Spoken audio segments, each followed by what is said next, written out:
ایوب 29واں باب۔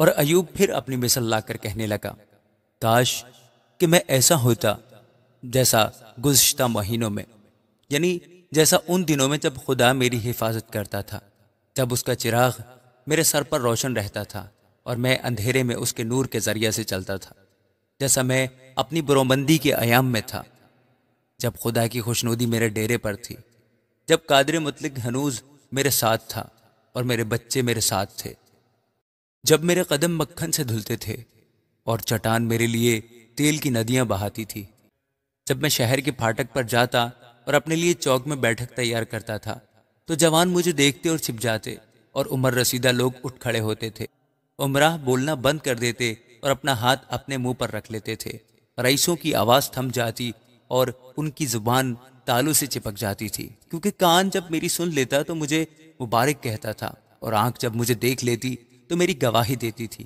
کیونکہ میں غریب کو جب وہ فریاد کرتا چھڑاتا تھا، اور یتیم کو بھی جس کا کوئی مددگار نہ تھا۔ ہلاک ہونے والا مجھے دعا دیتا تھا، اور میں بیوہ کے دل کو ایسا خوش کرتا تھا کہ وہ گانے لگتی تھی۔ میں نے صداقت کو پہنا اور اس سے ملبس ہوا، میرا انصاف گویا جبہ اور امامہ تھا، میں اندھوں کے لیے آنکھیں تھا اور لنگڑوں کے لیے پاؤں، میں محتاج کا باپ تھا اور میں اجنبی کے معاملہ کی تحقیق بھی کرتا تھا۔ میں ناراست کے جبڑوں کو توڑ ڈالتا اور اس کے دانتوں سے شکار چھڑا لیتا تھا۔